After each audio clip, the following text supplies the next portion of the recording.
Maintenant, nous allons partager la parole du Seigneur. Nous allons lire pour vous deux passages, donc deux textes. Un dans l'Ancien Testament, dans Ésaïe chapitre 63, le verset 7. Et l'autre se trouve dans Jean chapitre 1er, les versets 16 et 17. Donc d'abord, Ésaïe chapitre 63, le verset 7. Et l'autre en Jean chapitre 1er, les versets 16 et 17. D'abord, Ésaïe chapitre 63, verset 7. Ce texte, qui est l'un des textes qui nous servira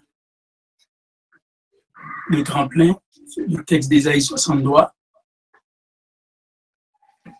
Je vous en fais la lecture. Ésaïe 63, verset 7. Je publierai les grâces de l'Éternel, les louanges de l'Éternel, d'après tout ce que l'Éternel a fait pour nous. Je dirai sa grande bonté envers la maison d'Israël, qu'il a traité selon ses compassions et la richesse de son amour. Alors, c'est la partie A de ce verset qui me servira de tremplin pour le premier point de ma prédication. Donc, je publierai les grâces de l'Éternel. Je publierai les louanges de l'Éternel d'après tout ce que l'Éternel a fait pour nous. D'après tout ce que l'Éternel a fait pour nous. Et je vais lire pour vous aussi Jean chapitre 1er, versets 16 et 17. Ces deux versets qui nous disent comme suit. Et nous avons tout reçu de sa plénitude et grâce pour grâce, car la loi a été donnée par Moïse, la grâce et la vérité sont venues par Jésus-Christ. Le verset plus particulièrement que je tâcherai à développer, c'est le verset 16. Et nous avons tous reçu de sa plénitude et grâce pour grâce. Nous avons tous reçu de sa plénitude et grâce pour grâce. D'abord, le sujet de cette réflexion, c'est la reconnaissance et la plénitude du croyant en Jésus-Christ. La reconnaissance et la plénitude du croyant en Jésus-Christ. Bien-aimés, Ésaïe nous dit « Je publierai les grâces de l'Éternel. Je publierai les louanges de l'Éternel d'après tout ce que l'Éternel a fait pour nous. » Laissez-moi vous dire que vous pouvez faire comme Ésaïe. Vous pouvez publier, vous pouvez rappeler en mémoire les grâces de l'Éternel, mais vous ne pouvez pas compter les bienfaits de l'Éternel. Amen. Vous ne pouvez pas énumérer les bienfaits de l'Éternel. Vous pouvez les rappeler en mémoire, certes, mais vous ne pouvez pas les énumérer ou pas capable de compter toute bagaille. Bon Dieu fait pour. Laissez-moi vous dire, bien aimé, dans mes propos introductifs, qu'Ésaïe était fils d'Amoz. Ésaïe, fils d'Amoz, a vécu au 8e siècle avant Jésus-Christ. Le nom d'Ésaïe, qui signifie l'Éternel sauve, c'est assez fascinant. Le nom d'Ésaïe veut dire l'Éternel sauve ou le salut est l'Éternel. Cela résume en partie son message. Le message d'Ésaïe déborde le cadre de l'histoire. Le cadre de l'histoire et du salut spirituel d'Israël comme des nations. Le message d'Ésaïe déborde ce cadre-là. Le message d'Ésaïe, en réalité, bien aimé, décrit les temps messianiques, c'est-à-dire le royaume de Dieu sur la terre. Et il faut lire à ce propos les chapitres 24 à 27. Il faut lire aussi les chapitres 60 à 65. Le message d'Ésaïe est donc aussi un message eschatologique. Quand on parle de l'eschatologie, un message eschatologique, quand on parle de l'eschatologie, c'est une étude des fins dernières de l'homme et du monde en général. Donc, le message d'Ésaïe est un message eschatologique parce que Ésaïe a examiné, a exploré, a fait cette étude des fins dernières de l'homme et du monde, les fins dernières de l'être humain et du monde. Il y a dans le message d'Ésaïe, donc sa teneur est aussi eschatologique. On le voit, l'œuvre d'Ésaïe est immense, bien-aimé. Elle embrasse par-delà la longue période du temps du prophète.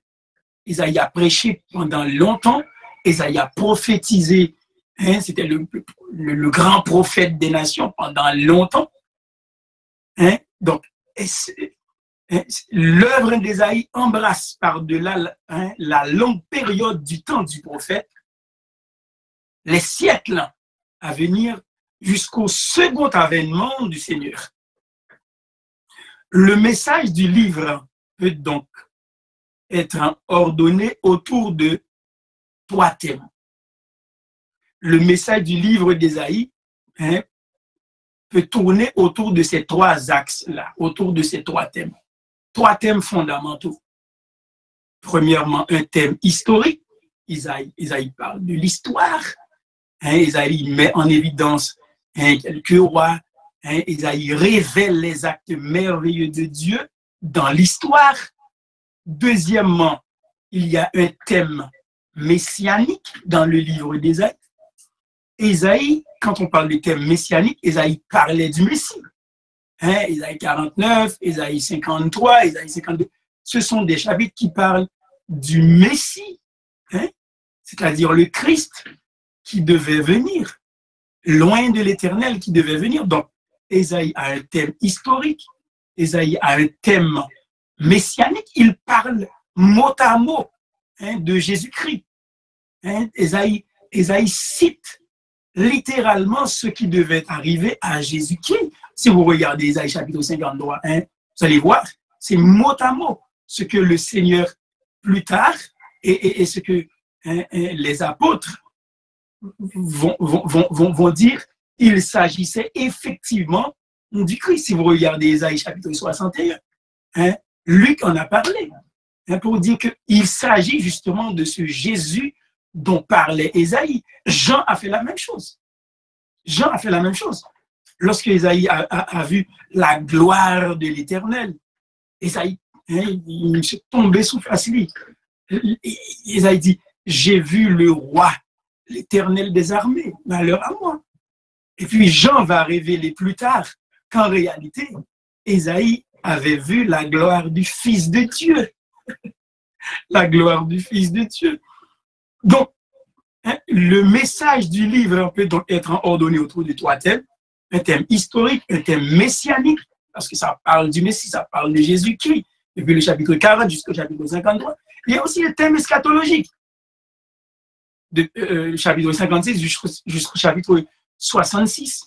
Et Ésaïe fait une étude et il prophétise concernant les fins dernières de l'être humain et du monde. Les fins dernières de l'être humain, de l'homme et du monde. Donc, bien-aimé, il en est ainsi. Ésaïe fut appelé à juste titre le prophète évangélique parce qu'il a apporté le plus clairement la bonne nouvelle du salut. Il est appelé à juste titre le prophète évangélique parce que dans le livre Ésaïe, où joindre l'évangile tout cru, où joindre la grâce du Seigneur tout cru, où joindre Jésus-Christ tout cru, où joindre les souffrances de Jésus-Christ, sa portée, son salut tout cru, où joindre Jésus-Christ sur la quoi il montrait ce que fera l'œuvre de son âme tout cru dans le livre d'Ésaïe. Donc, Ésaïe fut appelé à juste titre le prophète évangélique. Pourquoi? Eh bien, c'est parce qu'il a apporté le plus clairement la bonne nouvelle du salut, du pardon des péchés et de leur purification, débouchant sur la paix intérieure pour tous les hommes. Ce salut sera apporté par Emmanuel, dit-il, c'est-à-dire Dieu avec nous, Jésus lui-même, Dieu avec nous, à qui nous devons la reconnaissance, car Jésus lui-même est la plénitude. Jésus lui-même est satisfaction. Emmanuel, Jésus, Dieu est avec nous, il est la plénitude et il donne aussi une plénitude aux croyants. D'où nous allons développer ces deux points-là. D'abord, la reconnaissance du croyant et par la suite, je vais développer la plénitude du croyant en Jésus-Christ. D'abord, la reconnaissance du croyant. Je publierai les grâces de l'Éternel, dit Ésaïe. Je publierai les louanges de l'Éternel d'après tout ce que l'Éternel a fait pour nous. Ésaïe 63, verset 7. Ésaïe dit, m'a rappelé en mémoire, m'a metté en évidence les grâces de l'Éternel, les races d'Ei de l'Éternel.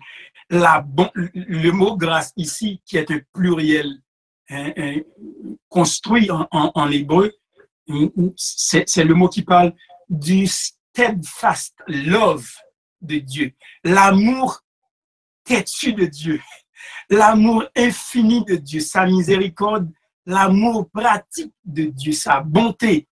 Le mot chasdei en hébreu qui traduit le mot grâce en français ici, d'où vient le mot chesed. Ça veut dire bonté, bienveillance, miséricorde. C'est la fidélité pratique de Dieu. La fidélité pratique, l'amour pratique de l'Éternel pour son peuple. Oui, bien-aimé. Ésaïe dit, je publierai les grâces de l'Éternel. Je publierai aussi les louanges de l'Éternel. Les louanges de l'Éternel, c'est extraordinaire, bien-aimé. Le mot tehilot, qui traduit louange ici, c'est le même mot pour parler des psaumes. Tehilim, psaume, tehilot, louange. Ésaïe dit, je publierai les louanges de l'Éternel. En d'autres mots, Seigneur, ben, mon psaume pour me publier pour lui. Bien-aimés dans le Seigneur, laissez-moi vous dire que vous avez dans votre cœur quelque chose qui sort du cœur, mais qui sort de la bouche, un psaume pour Dieu. Bon Dieu, bah ou yon louange pour lui. Et il faut publier. Il faut publier, même avec Isaïe. Bien-aimés, ne pouvons-nous pas le faire? Ne pouvons-nous pas le faire? N'avons-nous expérimenté aucun bienfait? D'après tout ce que Dieu a fait pour nous, ne pouvons-nous pas le faire? Nous avons un psaume pour Dieu, nous avons des louanges pour Dieu, à l'instar du prophète Ésaïe. Nous avons une louange pour notre Dieu. N'avons-nous expérimenté aucun bienfait?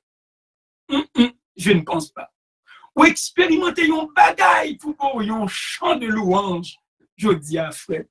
Ou expérimenter un bagaille dans le Seigneur, qui vous parle un louange, un chant de louange, un psaume, qui soit une tripou pour publier bienfait, bon Dieu. La tristesse nous tient peut-être en ce moment. C'est vrai. Parce que nous avons encore les deux pieds dans ce monde. Mais avons-nous aussi oublié cette heure bénie où Jésus nous a rencontrés et nous a dit, viens à moi, viens à moi. Ne nous souvenons-nous plus de ce merveilleux instant où il a brisé nos fers? Ou quoi t'as oublié seum? Ou quoi t'as oublié frème? L'autre a dit, ça te permet de monter sur plateforme ça. Mais c'est pour être capable d'entendre Samuel Doula la jodia. Pourquoi t'as oublié ce merveilleux instant où Jésus a brisé tes fers? Il a rompu tes chaînes et dit, je suis venu pour relâcher tes liens. Je suis venu pour te libérer. Jour ça, c'était un grand jour. C'est la raison pour laquelle un des auteurs, un des plus grands hymnes de l'histoire, chante au jour béni. Au jour béni. Pourquoi t'as oublié tout ça? Lorsque Jésus t'a dit, je suis venu pour relâcher tes liens, je suis venu pour te libérer. Ou, si nous avons oublié l'amour de cette embrassade, cette entrainte, lorsque Jésus te prend en bras, ou on louange pour Seigneur, même si bagaille est dur. Même si on va passer par des moments difficiles, on louange pour Seigneur. Ou on louange pour Seigneur, le fait même que on vit. Le fait même que l'air a sorti encore dans le poumon, ou on louange pour Seigneur. Bien-aimé dans le Seigneur, l'on peut encore trouver quelques jalons, quelques précieux jalons sur la route de la vie chrétienne. L'on peut encore trouver quelques marques, quelques repères sur le chemin de la vie chrétienne, et l'on peut encore y lire le bienheureux souvenir de la miséricorde de Dieu envers nous. Sous la vie, l'expérience où fait à Seigneur, certainement sous gratter, sous fouiller, on va joindre quelques traces, on va joindre quelques repères, on va joindre quelques signes qui montrent au bon Dieu bon. On va joindre quelques signes qui montrent les bienfaits de Dieu, la fidélité de Jésus envers toi. L'on peut encore y lire le bienheureux souvenir de sa miséricorde envers nous sur la route de la vie. On peut encore trouver quelques jalons, quelques repères, quelques marques, quelques traces pendant qu'il va marcher dans l'expérience avec Seigneur. N'avons-nous jamais été malades? Oui, bien sûr, comme peut-être quelques-uns d'entre nous aujourd'hui. En ce moment même, peut-être capable, vous pouvez être en proie à une douleur qui peut être physique, une douleur qui peut être psychologique aussi, une douleur qui peut être mentale, une douleur qui peut provenir du cœur. N'avons-nous jamais été malades, comme nous le sommes peut-être en ce moment? Bien sûr. Et ne nous a-t-il pas guéris? Bien sûr. Si tu respires encore, c'est parce que Dieu a pris soin de toi, mon frère. C'est parce que Dieu a pris soin de toi, ma soeur. C'est parce que ses bienfaits sont immenses envers toi encore. La pauvreté ne nous a-t-elle jamais touchés sans qu'il s'occupe de nos besoins? Non. Bien sûr, la pauvreté nous a déjà atteints d'une manière ou d'une autre. Ou t'es senti pauvre, le parce que t'es senti Seigneur peut-être t'es quitté, ou t'es senti pauvre parce que t'es dans tristesse, ou t'es senti t'es pauvre parce que t'es besoin yon goutte de consolation et on pense Seigneur a t'oublié. La pauvreté nous a-t-elle jamais touché sans qu'il s'occupe de nos besoins? Ou peut-être par un besoin physique? Bien sûr. Est-ce qu'il t'a laissé tomber? Non. Le Seigneur ne nous a jamais laissé tomber.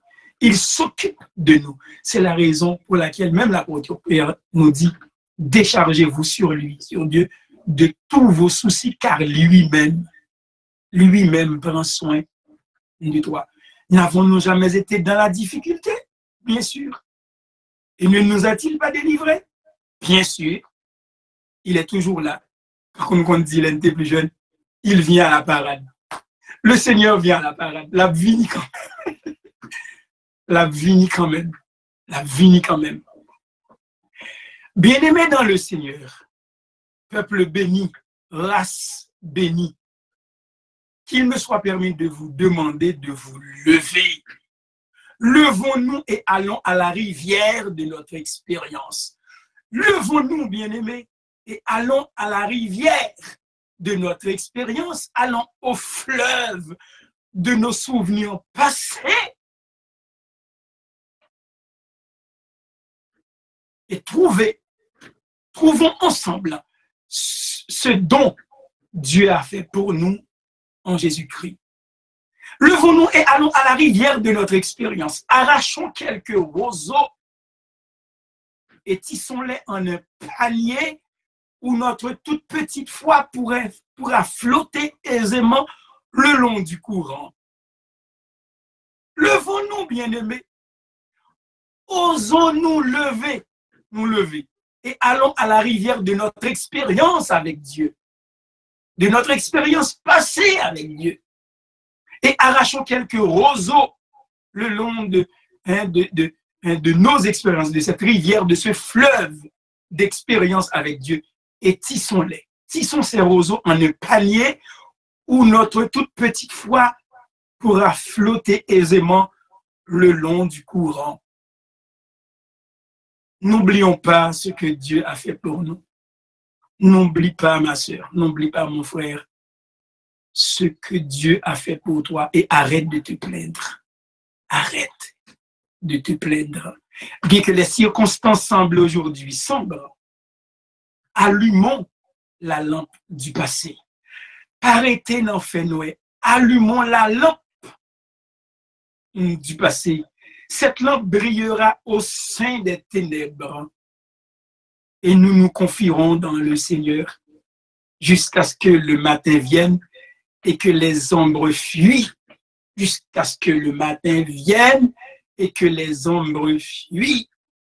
Lumez lampe expérience avec Seigneur et la briller au sein des ténèbres, au sein des adversités, au sein des circonstances malencontreuses. Limez l'ampoule. Limez l'ampoule. Cette lampe brillera au sein des ténèbres et nous nous confierons dans le Seigneur jusqu'à ce que le matin vienne, jusqu'à ce que le soleil vienne à poindre sur l'horizon et qu'il poursuive sa course. Que les ombres fuient. Lumez l'ampoule. Lumez l'ampoule, Sem. Lumez l'ampoule, frère. Psaume 25, verset 6. Si. Éternel, souviens-toi de ta miséricorde et de ta bonté. Le même mot que Ésaïe a utilisé dans Ésaïe chapitre 63, justement. Psalmiste l'a dit dans Psaume 25, verset 6, Éternel, souviens-toi de ta miséricorde et de ta bonté, de ton rasdou, de cette bienveillance. Souviens-toi de ta miséricorde, de cet amour pratique de Dieu, de cette fidélité pratique pour toi, de ses entrailles. Souviens-toi de tes entrailles et de cette bonté pratique, car elles sont éternelles. Alléluia, car elles sont éternelles. La miséricorde de Dieu et sa bonté sont éternelles, bien-aimés. C'est ce que le psalmiste dit, Psaume 25, verset 6. Éternel, souviens-toi de ta miséricorde et de ta bonté. En d'autres mots, souviens-toi de ta grâce, de tes grâces, de ta bienveillance, de cette bonté, car elles sont éternelles. Oui, bien-aimés, on est capable de toujours faire confiance aux grâces de Dieu, à la bienveillance de Dieu, à la miséricorde de Dieu. Pourquoi? Eh bien, Ésaïe nous l'a dit. D'après tout ce que l'Éternel a fait pour nous. Retirez-nous en mettez-nous, parce que nous, c'est je et vous. L'autre dit nous, c'est vous-même avec nous. Eh bien, si vous ne pouvez pas mettre l'autre moun la donne, mettez-vous seulement la donne. Je publierai les grâces de l'Éternel, les louanges de l'Éternel, ou bon psaume, ou bon chant de louanges pour l'Éternel, d'après, pour quelle raison? D'après tout ce que l'Éternel a fait pour moi, d'après tout ce que l'Éternel a fait pour toi. Tu dois rappeler le souvenir des bienfaits de l'Éternel. Tu peux rappeler ces souvenirs-là, tu peux rappeler ces bienfaits-là. Mon pape Jean a énuméré, parce que bon Dieu fait trop, bon Dieu fait en pile. ses bienfaits sont incommensurables. Oui, nous devons être reconnaissants envers le Seigneur. Nous devons avoir ce sentiment de gratitude dans nos cœurs envers le Seigneur Jésus-Christ pour nous qui vivons aujourd'hui au XXIe siècle. Le deuxième point, c'est la plénitude du croyant en Jésus-Christ. Ésaïe a pu expérimenter les grâces de l'Éternel, les louanges de l'Éternel, d'après tout ce que l'Éternel a fait pour nous, dit-il. À combien plus forte raison, aujourd'hui, nous qui avons l'onction du Messie, il était venu dans l'histoire, de quitter non seulement parole Ésaïe, mais quitter l'œuvre de Christ pour nous. En Jésus-Christ, bien-aimé, nous avons une plénitude. Pourquoi? Parce qu'il est lui-même la plénitude. Jean chapitre 1er, verset 16, on dit, nous avons tous reçu de sa plénitude. Et grâce pour grâce, la loi est venue par Moïse, mais la grâce, alléluia, la grâce et la vérité sont venues par Jésus-Christ. Ces mots nous déclarent qu'il existe une plénitude en Christ. Nous avons tous reçu de sa plénitude. Christ lui-même est la plénitude. Christ lui-même complète toute sa ndadoué. Il est la plénitude. Il est le pléromatos. Plénitude. Il est la plénitude. Ces mots nous déclarent qu'il existe. Il y a en réalité une plénitude en Christ. Je content de l'emsouligne de prière là, c'est souvent pour Sœur Gertrude dit, eh bien que grâce, bon Dieu capable, plein. Chaque fois elle dit ça souvent, mais chaque fois elle dit ça qu'elle me fait boum, que grâce, bon Dieu, plein. Et elle a raison. Parce qu'il y a une plénitude en Jésus, bien-aimé. Notre sœur a raison. Il y a une plénitude en Jésus, car en lui habite toute la plénitude de la divinité, nous dit l'apôtre Paul. Il y a une plénitude en Jésus.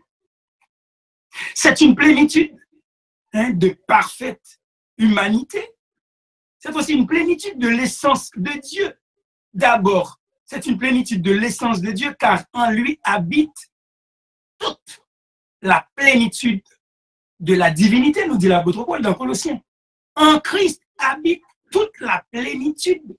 Donc, l'essence de Dieu, en fait, la quintessence même de Dieu, sa substance habitait dans toute sa plénitude dans le Christ. C'est une plénitude de l'essence de Dieu, car en lui habite toute la plénitude de la divinité. Il existe une plénitude en Jésus. C'était une plénitude de parfaite humanité aussi, parce qu'il s'est incarné. Jésus est venu, il prend forme, un homme, même j'avais.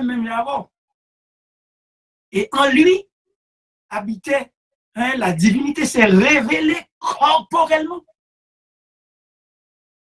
Il était le seul homme qui n'a pas dit un péché. La divinité s'est révélée corporellement en Jésus-Christ. C'est une plénitude de l'esprit.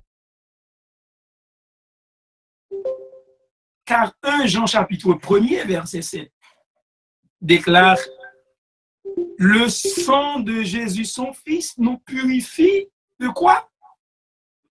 De tout péché. » Le sang de Jésus, son Fils.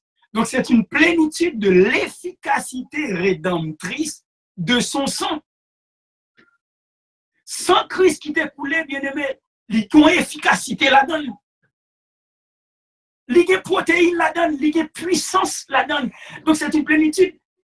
de l'efficacité rédemptrice, parce qu'elle t'a racheté par son sang. Le sang de Jésus, son Fils, nous purifie de tout péché. On dit 1 Jean 1er, verset 7. C'est aussi une plénitude de la justice justificatrice en sa vie. Car Romains chapitre 1er, verset 8 nous dit qu'il n'y a donc maintenant, alléluia, il n'y a donc maintenant aucune condamnation pour ceux qui sont en Jésus-Christ. Bien-aimé, loi pas capable de planifier sous terre tout. Hein? Loi raciale pas capable de planifier sous terre tout. Parce qu'il y a donc maintenant aucune condamnation pour ceux qui sont en Jésus-Christ. Les hommes pas capables de condamner. Démons pas capables de condamner. Les anges pas capables de condamner. Si Dieu est pour toi, mon frère, qui sera contre toi? Si Dieu est pour toi, ma soeur, qui sera contre toi? Ou pas nous compte quelques luttes qu'on a menées, ou nous compte même nous pas capable de faire rien pour peut-être pas. Mais la promesse nous est faite dans sa parole. Il n'y a donc maintenant aucune condamnation pour ceux qui sont en Jésus-Christ. Romains chapitre 8, verset 1er. Oui, c'est une plénitude de l'efficacité rédemptrice de son sang. C'est aussi une plénitude de la justice justificatrice en sa vie, car il n'y a donc maintenant aucune condamnation pour ceux qui sont en Jésus-Christ. Mais c'est aussi une plénitude d'efficacité dans son intercession. Christ intercède pour nous. Hébreux 7, 25 nous dit car Christ peut sauver comment? Parfaitement.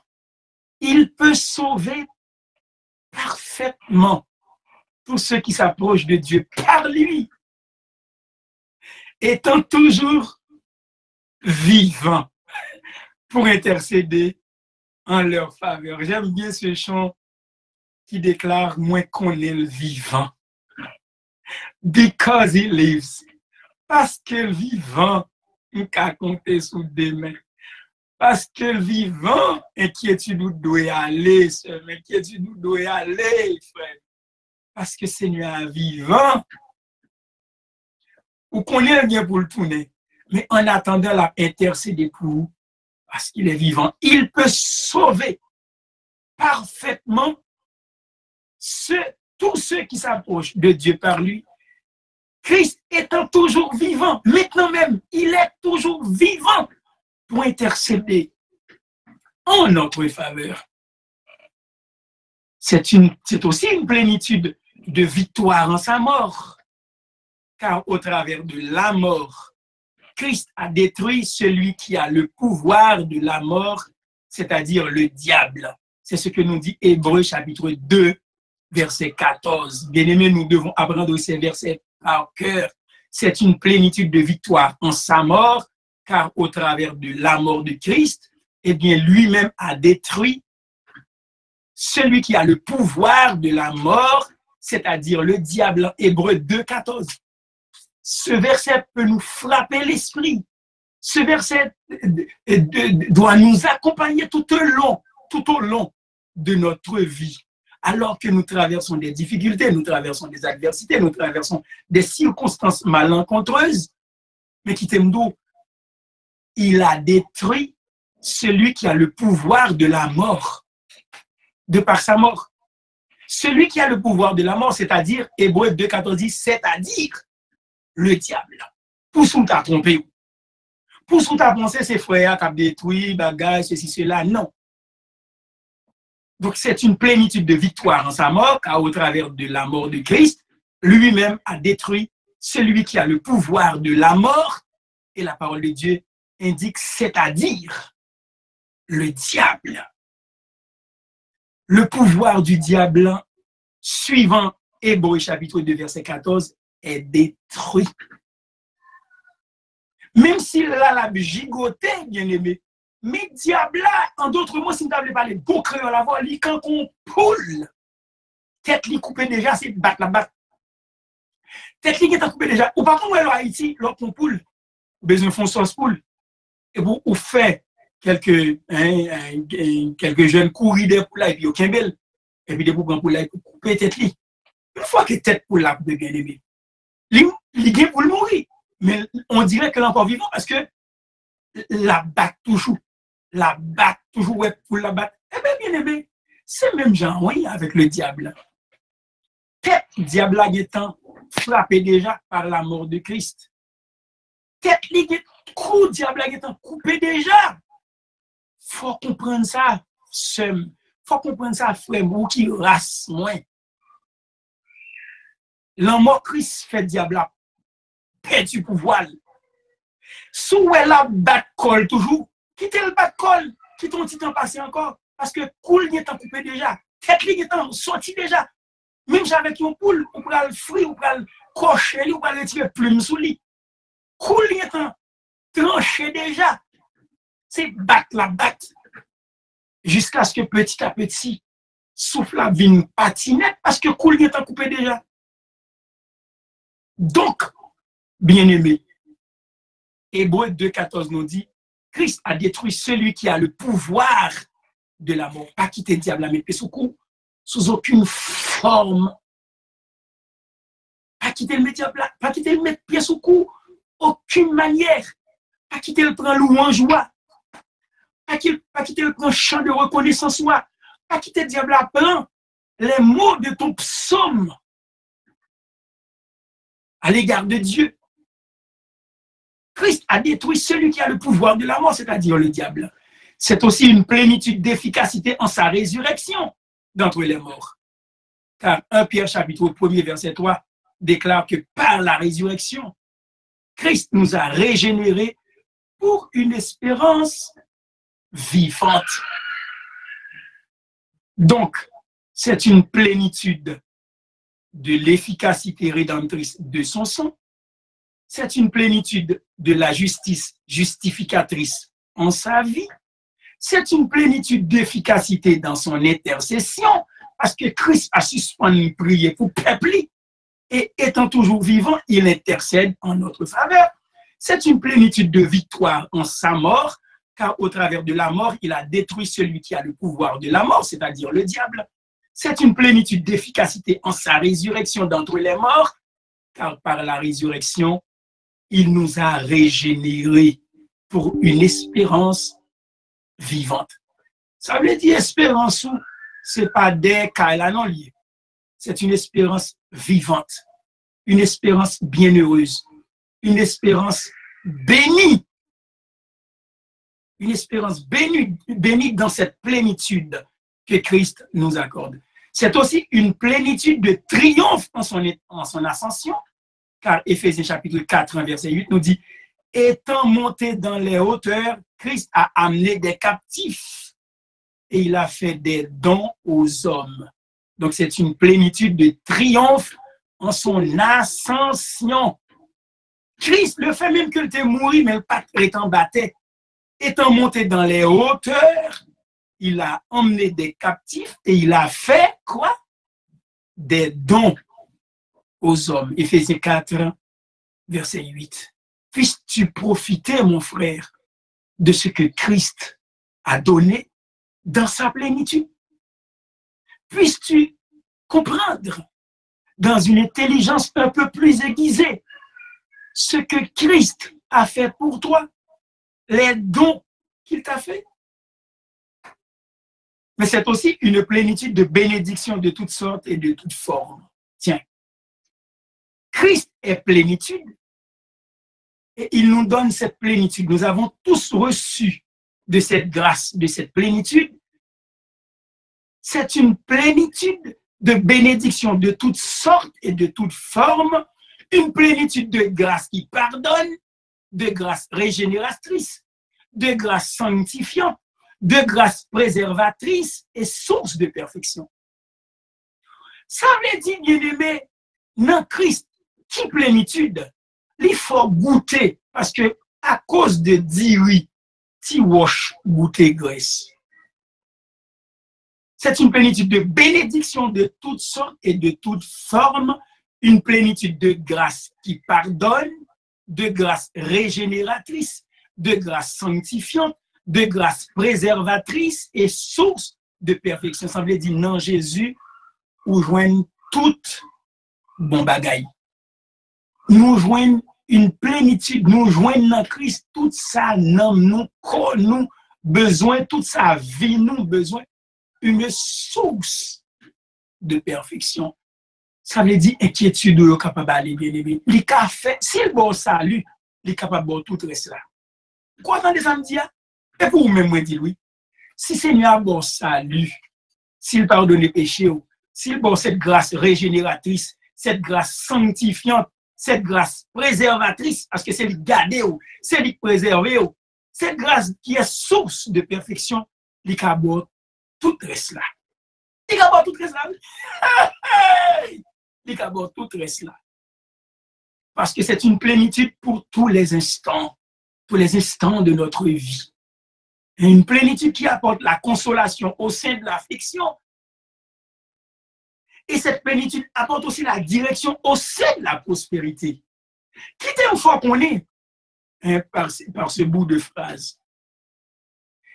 Les repasser par des moments difficiles, les plus faciles pour être collés avec le Seigneur. Les plus faciles pour être avec le Seigneur, les repasser par des moments difficiles, par des adversités, parce que vous sentez ou pris à court. Tu te sens acculé. Tu te sens face à un mur. Mais il est plus facile pour toi en ce moment de rester fidèle au Seigneur que l'on est trop bien dans la prospérité. Comprenez bien ça me dit? Bien aimé, ça prend une grâce de Dieu, ça prend la grâce de Dieu pour nous diriger au sein de la prospérité. Dieu nous rend prospères, mais il nous donne aussi sa direction au sein de cette prospérité. Parce que c'est beaucoup plus facile pour quitter bon Dieu, tomber les toutes bagailles, marcher bien. Pourquoi la même? Les toutes bagailles à rouler sous roulette. Il est plus facile de laisser tomber Dieu. Parce que tout est dans lui. Donc, bien aimé, cette plénitude qui est le Christ, nous avons tous reçu de cette plénitude. Et grâce sur grâce, parce que c'est une plénitude pour tous les instants, qui apporte, la consolation au sein de l'affliction, parce que le Seigneur pas qui t'ont souffri net, aller, la vie quand même. La vie quand même mettait un boom, l'affliction. La vie quand même, pour une consolation, pour une joie, au sein même de l'affliction, au sein même des adversités, et par ce fait même, tu resteras attaché au Seigneur. Mais il viendra aussi, par cette même plénitude, pour te donner la direction au sein de la prospérité. Bien-aimé, ça prend la grâce de Dieu quand on est prospère. Ça prend la grâce, ça prend la direction de Dieu quand nous avons la prospérité. Parce qu'au sein même de la prospérité, ça dépend de qui prospérité, bon débat, ou de prospérité au niveau de la connaissance, au niveau des biens matériels, au niveau de la santé, au niveau de ci, au niveau de ça, au niveau de la famille. Quand on parle de la prospérité, c'est un champ, un vaste champ. Mais qui t'aime fort qu'on est, les toutes bagailles allaient bien, ou qu'on est bon Dieu, et bien qu'un bel pirède. Qu'un bel pirède. Parce que c'est Dieu aussi qui donne la direction au sein de la prospérité. Parce que sans cette direction, on va quitter, mon Dieu, tomber, comme il est le propre de l'homme d'ailleurs. De laisser tomber Dieu quand tout va bien. De laisser tomber Dieu quand tout va bien. De négliger certains aspects de la vie. De négliger quelques dévotions quand tout va bien. Mais pourquoi trop prier puisque tout va bien? Pourquoi demander encore la grâce du Seigneur quand j'ai encore de la santé? Ça prend la direction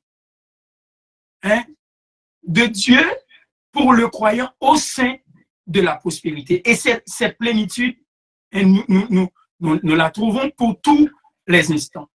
C'est une plénitude de chaque attribut divin, de sagesse, de puissance, d'amour. Ça me dit chanter matin, une plénitude d'amour de Dieu, de sagesse de Dieu, de puissance de Dieu, de l'onction de Dieu. C'est une plénitude de chaque attribut divin, de sagesse, de puissance, d'amour, impossible à mesurer, encore moins à explorer. Bien aimé, mon chant qui dit, l'amour bon Dieu plus grand passé toute sa langue moun, à des anges capables de dire. Là, les plus loin par ces étoiles. Elle dit, l'amour, ça allait loin.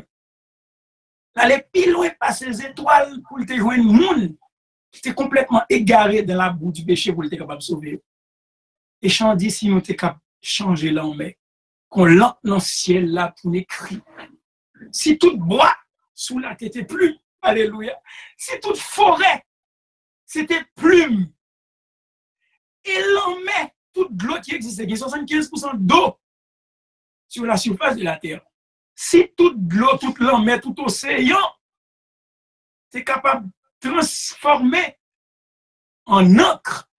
Et nous avons mis toute l'eau qui existait dans le monde, nous encriait pour écrire l'amour de Dieu.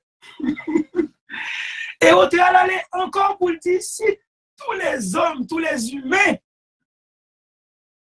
si tous les hommes étaient des hommes de lettres, et que nous sommes capables d'écrire, hein, que ce soit sous forme de prose ou en poésie, pour nous écrire l'amour de Dieu, ce serait insuffisant pour parler de l'amour de Dieu pour nous. Oh, bien-aimé, alléluia. C'est la raison pour laquelle nous avons, bien-aimés, de quoi à remercier le Seigneur, à avoir cette reconnaissance envers Dieu à cause de sa plénitude que nous avons reçue en Jésus-Christ. Dieu a voulu faire habiter en Jésus-Christ toute plénitude. Colossiens chapitre 1er, verset 19, toute plénitude, tout le pléromatos, toute la plénitude de Dieu. Quelle plénitude cela doit être, de laquelle tout son peuple en recevra.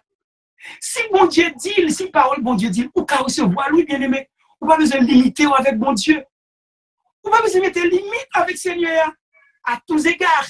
On va besoin de limiter avec Seigneur.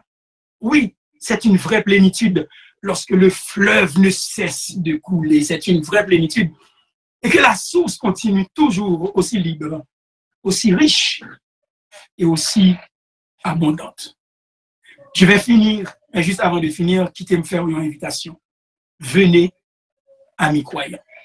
Venez, mon frère. Venez, ma soeur. Et abreuvez tous vos besoins. Demandez largement. Pas limiter, Seigneur. Pas pour le Seigneur pour mettre l'anti-boîte à limite. Demandez largement. Et il nous donnera au-delà même de ce que nous pensons ou nous imaginons. Demandez largement. Venez, amis croyants, et abreuvez tous vos besoins. Demandez largement et vous recevrez un rapport. Cette plénitude est inépuisable. Cette plénitude est gardée là où ceux qui sont dans le besoin peuvent l'atteindre. Oui, nous pouvons l'atteindre en Jésus-Christ, l'Emmanuel, Dieu avec nous. Qu'est-ce que nous avons vu aujourd'hui? Plusieurs choses. Plusieurs choses. Je publierai les grâces de l'Éternel, les louanges de l'Éternel, d'après tout ce que l'Éternel a fait pour nous. Et nous avons tous reçu de sa plénitude et grâce pour grâce. Nous qui toute sa plénitude ça t'ayé. Nous tout, même tes tout, levons-nous et allons à la rivière de notre expérience. Arrachons quelques roseaux et tissons-les en un panier où notre toute petite foi pourra flotter aisément le long du courant. Le long du courant de la vie, de ton expérience avec le Seigneur, joignons trace. Il y aura un repère objectif, crasse pour couvrir, poussière pour couvrir, qu'à faut soncher, certainement. Ça, Seigneur fait. Levez-moi, allez vous dire Seigneur, merci. Alléluia. Levez-moi, allez vous dire merci. C'est une plénitude de toute sa douille, hein? Une plénitude de l'efficacité rédemptrice de son sang, une plénitude de la justice justificatrice en sa vie, une plénitude d'efficacité dans son intercession, une plénitude de victoire dans sa mort, une plénitude d'efficacité en sa résurrection d'entre les morts, évidemment. C'est une plénitude de bénédiction de toutes sortes et de toutes formes, une plénitude de grâce qui pardonne, une plénitude de grâce régénératrice, de grâce sanctifiante, de grâce préservatrice, parce que c'est bon Dieu gardé. Soit servi bon Dieu encore jusqu'à aujourd'hui, c'est parce que le gardé. Situation la vie a été capable de dire, et même on vague, même à tout le monde. Mais grâce Seigneur, dans plénitude là, plénitude gardée encore. Malgré des découragement, venir mon reprendre courage encore. C'est une plénitude de source de perfection. C'est une plénitude pour tous les instants qui apporte la consolation au sein de l'affliction, la direction au sein de la prospérité. C'est une plénitude de chaque attribut divin, de sagesse, de puissance, d'amour que l'on ne peut mesurer. Impossible à mesurer, encore moins à explorer. Eh bien, une fois invitation, ça peut nous venir. Venez seul, venez frère, et abreuver tous vos besoins. Demandez largement. Ne limite pas Dieu. Mon frère, ne limite pas Dieu. Pas mettez mon Dieu dans petit boîte à lui mettre. Mandez-le ou à joindre. Mandez-le ou à joindre. Mandez-le guérison ou à joindre. Mandez-le restauration ou à joindre. Mandez-le l'argent ou à joindre. Mandez-le bienfait pour petit monde ou à joindre. Mandez-le réussite dans l'étude ou à joindre. Mandez-le réussite pour travail ou à joindre. Mandez-le accompagner ou à joindre. Demandez largement et vous recevrez en rapport. Parce que c'est une plénitude inépuisable. Gardez là où ceux qui sont dans le besoin peuvent l'atteindre en Jésus, l'Emmanuel. Jésus est l'Emmanuel. Quoi? Dieu avec nous. Que le Seigneur nous bénisse richement. Que le Seigneur nous fasse grâce. Et merci. Merci d'avoir été à l'écoute et d'avoir participé aussi à ce culte d'adoration. Gloire au nom du Seigneur et gloire pour le peuple qu'il a élu, pour le peuple qu'il a choisi, qu'il a racheté. Bonne journée en Jésus-Christ. Merci.